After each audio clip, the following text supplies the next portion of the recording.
kailangan magpalit na tayo ng iinumin nila. Wala pa silang sakit, unahan na natin yung sakit na darating sa kanila.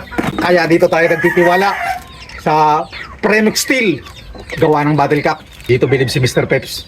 Itong aking ginagawa ay ginagawa to ng karamihan nila lang. Ito'y hindi dapat kainggitan. Ito'y maaring tularan ni numan kung nais nyo rin lang naman. Sapagkat subalit dapat ito'y simpleng-simple lang naman. Bago nga dumating yung anumang karamdaman ng ating sakit, kailangan mayroon na tayong mga protection na yung nilalagay. Kasi napakahirap magpalaki at napakahirap kung magkasakit na sila. Ang hirap gamutin.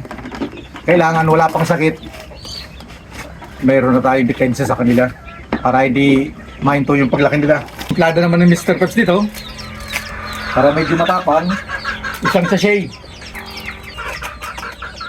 Shake muna natin ng konti. Para natin natiin. Saka natin ilalagay na to. Pakita nga natin yung sisiw natin. Ayan, nakita mo naman masisigla sila. Yung nanay.